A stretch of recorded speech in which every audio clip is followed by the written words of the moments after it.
Here we go.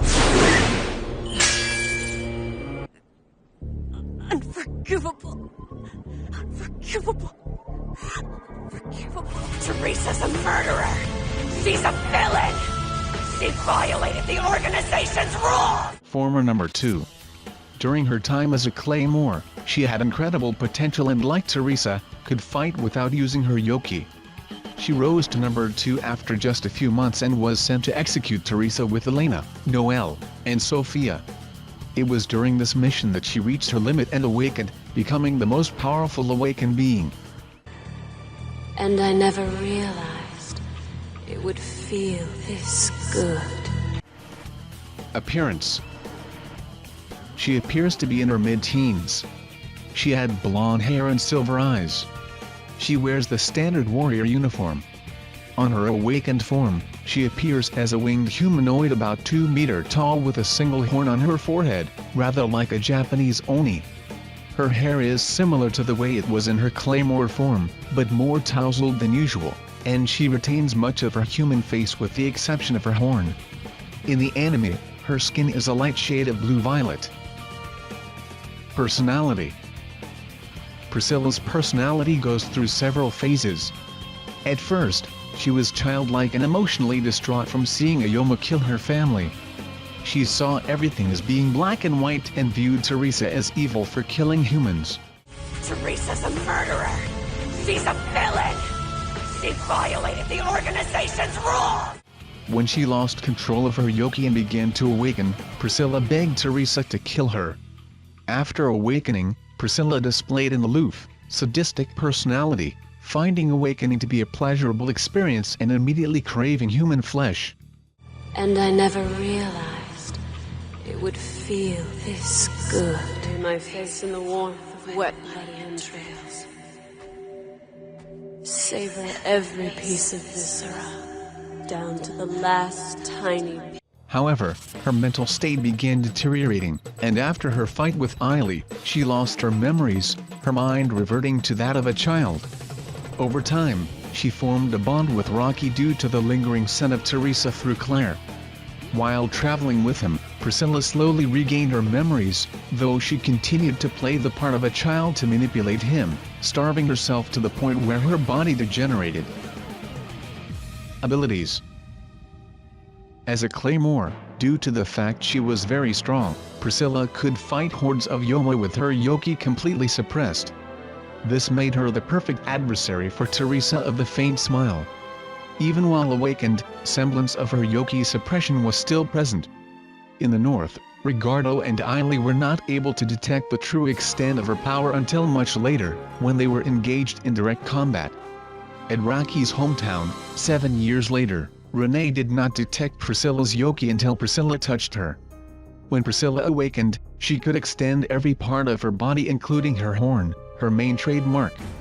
There is no particular limit to which her limbs can extend. Priscilla's wings are one of her most notable traits other than her horn, yoki, and regeneration. In combat, Priscilla's wings are able to launch a shower of needles that she can control in any direction. Her wings are only able to do this in the anime when she transforms for the second time. In her broken form, Priscilla can eat the flesh of any awakened being and gain their abilities, which manifests as tentacles that protrude from her body. Despite being weakened previously, she is as strong as ever, using the assimilated Cassandra's ability to devour her opponents and transfer their strengths to her own until Teresa convinced Cassandra to break free. Her amount of yoki is described by Ricardo and Day as endless and is the source of her instantaneous regeneration ability, which both Day and Chronos believe to be so powerful, that it cannot be considered mere regeneration anymore but creation, lying in the domain of the gods. In contrast to all other beings, this even allows her to survive decapitation. When Priscilla was fighting Teresa, the latter wasn't able to predict her movements accurately because of the immense surge in the Claymore's yoki. This forced the #1 warrior to raise her yoki in order to overpower the young warrior, a feat which is considered rare even for her. Early life. Priscilla was born in the town of Musha. She was the youngest of 3 children and was very close to her family, especially her father. Her father had turned into a Yoma, in an attempt to identify the Yoma, the villagers of Musha split their residents into groups and quarantined them. One night, Priscilla woke up and walked in on her father eating her family. Horrified by what happened to her family, a young Priscilla crept behind the Yoma and beheaded it with a sword. She used an axe in the anime. After that, the villagers of Musha caught the scent of decay coming from Priscilla's house and due to fear, refused to approach it anymore to deliver food. The next time that house was touched was 1 month later. Priscilla only managed to survive that month by eating the flesh of her dead Yoma father, which may have been the source of her incredible power later in life. The list. Number 1. Priscilla's Japanese voice actress is Aya Hisakawa and her English voice actress is Brina Palencia. Number 2. Teresa's disregard for the organization's rules was what triggered her rampage, and as an awakened being she goes to some lengths to suppress certain memories. Number 3. Priscilla has a song on the Claymore Intimate Persona CD called Henbu, meaning transfiguration.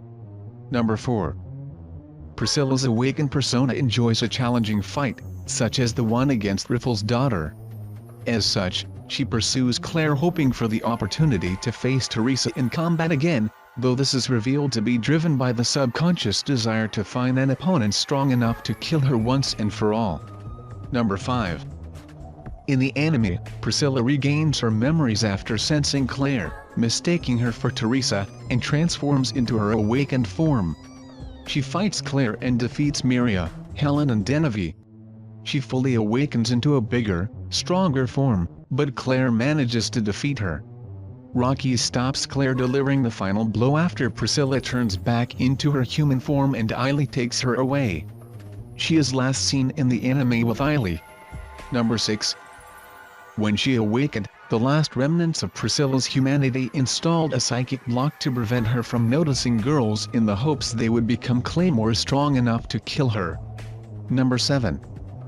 For the majority of the series, Priscilla was the strongest character in the series, able to defeat even abyssal ones with ease and otherwise being unmatched. Claire hypothesizes that in order to fight Priscilla evenly, one requires immense speed and superior techniques.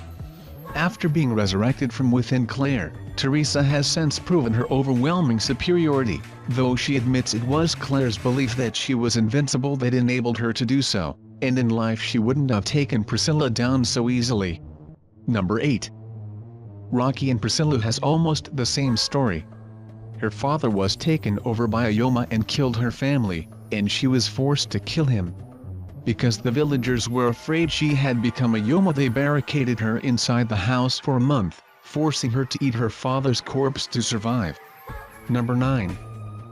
Her organization rating are Yoki, A+, Agility, A+, Muscular Strength, B+, Spirit, D, Perception, A+, Leadership, C. While on Awakened Being her ratings are Yoki, X, Agility, SSS+, Strength, SSS, Invulnerability, S+, Intelligence, SS. Number 10. As a Claymore, Priscilla's worldview was so naive that she believed that even Yoma, a group of monsters that she hates above all else, deserve a fair fight against a Claymore. It is ironic though, when she tricks Teresa into a false sense of security and then lops off her head. It was pretty much the most dishonorable move possible, considering the reason Teresa let her guard down in the first place was because Priscilla claimed she wanted to be mercy killed before her awakening was complete. Number 11. She does not kill young girls. However, some of those girls, namely Claire and Ophelia, didn't feel that grateful and became Claymores with the intent of seeking revenge. To know more about the world of Claymore, please visit the link below.